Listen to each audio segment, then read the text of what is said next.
Boa tarde. É un placer falar despois de Víctor, que é exemplo de como moitas veces os funcionarios van máis alá que a Consellería e queren facer moitas veces, como nese carné de fitosanitarios, queren explicarlle a xente o que ten que facer e a Consellería non lles deixa. Eso é o que vai rematar cando Luís Villares sexa presidente. Vai a permitir que a sociedade organizada, como a vos, como a nós, pois que gobernemos esta terra con xustiza e con dignidade. Moitas veces comezamos os mítins explicando pois por que estamos aquí, non? Porque estamos pola xustiza social, por defender a sanidade pública, por deter o desmantelamento dos sectores productivos, para intentar cambiar as leis que son inxustas, para facer ese combate moral ao que se refería Xosé Manuel contra este partido que máis que partido pois é unha axencia mafiosa, xa o sabedes ben. O caso é que aquí estamos e que En Marea non é máis nosa que vosa. En Marea, creo que o dixeron xa todos os meus compañeiros, é un proxecto no que cada quen, cada un de vos, cada unha de vos pode participar e de feito así vos lo pedimos. Non vos pedimos só que nos dedes o voto para que vayamos ao goberno da Xunta, que estou segura que imos a conseguilo, pedímosvolo para que despois nos acompañedes e que sigamos transformando xuntas este país, porque non podemos só estar nun castelo as xentes que temos, digamos, responsabilidades institucionais. Precisamos día a día contar con vos, con todas vos, para poder facer as políticas que son xustas. Falamos da chulería de Feijóo, xa non fai falta que vos lo explique moito. Onte vímolo no debate, vímolo nesa contestación que lle deu nesa frase que lle dixo a Maribel. Eu quería, non se me ocurría mellor xeito de exemplificarvos esa chulería e a desfeita social que supuxo o goberno do PP con algo que non sei se o coñecedes.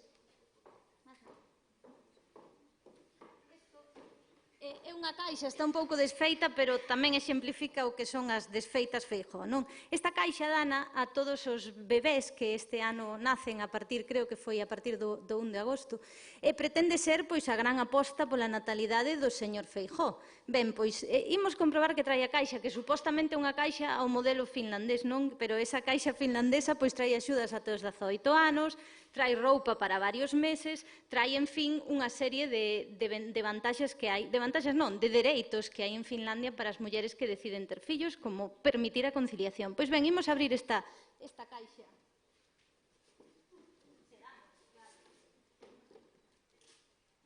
Podemos ensinar, por exemplo, as mostras que traía de cueiro, soamente dúas. Vos sabedes que unha caixa de 30 unidades costa case 7 euros. Imaginade pois que gastamos uns 50 euros ao mes en isto, cos salarios de miseria que temos as mulleres galegas, por certo, máis do 20% menores que os homes polo mesmo traballo.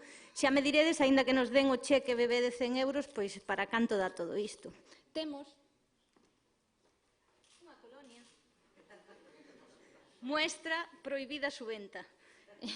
Un frasquiño de colonia dunha grande superficie comercial que, por certo, coñecen ben os nosos gandeiros por non apostar porque ese leite que producimos teña o prezo que debe ter. Esta é a mostra do apoio de Feijóo ao pequeno comercio e ao sector gandeiro. Vamos, por exemplo, sacar mostras de cremas do Gu. Esta era a medida estrela que anunciaron moito, que era unha mantiña que lle daban aos bebés. Xa me diredes.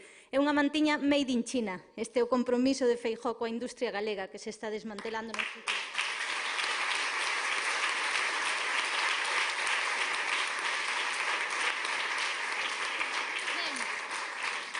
Temos máis cousas, un babeiro do Gadis ou unha camisetiña que dá benvida aos novos membros desta comunidade que é Galicia.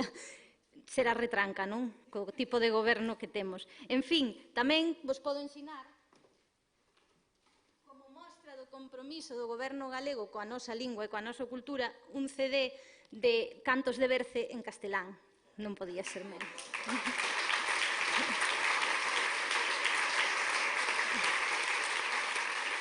Tamén un libro en galego, este sí é un bo agasallo. Que pena que non se corresponda cunha política de apoio á industria editorial, cunha política de apoio á cultura galega, e sí cun despilfarro na cidade da cultura. Eso é unha pena, señor Feijóo.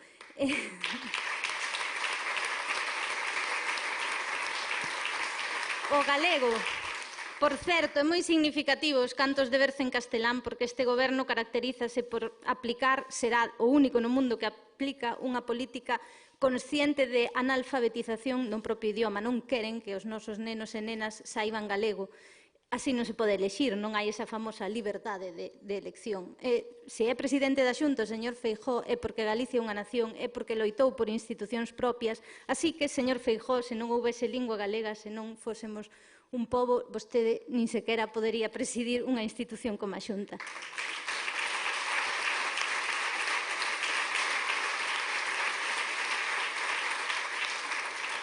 Por ir rematando este debullar esta caixa, temos aquí unhas infusións, tanto para bebés como para nais. Son infusións relax. Será pois que nos pide relax aquelas mulleres que, por exemplo, eu vexo aquí algunha, que teñen contratos precarios pois na sanidade, que falábamos esta tarde, como se chama unhas horas antes para ir traballar unhas horas ou un día. Con esa estabilidade laboral quere que as mulleres galegas teñamos fillos. Pois o que lle dicimos é que as mulleres galegas non precisamos que nos diga que teñamos fillos.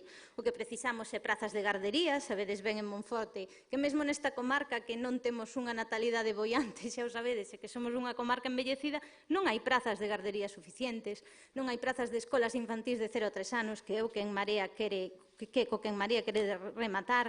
Os traballos siguen sendo precarios, temos un nivel de dependencia absolutamente destrutor do que é unha sociedade. Non podemos vivir cando hai tanto nivel de persoas dependentes, cando non hai axudas, cando as pensións son as máis baixas do Estado e cando hai moitísima xente que depende, ela tamén, de vivir atada a unha forma de vida que é a que ten que facer, porque ten que coidar as súas persoas, pero que non pode facer nada máis e ten que depender de pensións moi baixas. Así non se pode vivir, así non se pode decidir ter fillos. Así que o que lle pedimos é traballos dignos, vidas dignas e non que nos dé esmolas para aumentar a natalidade. Eso é o que lle pedimos.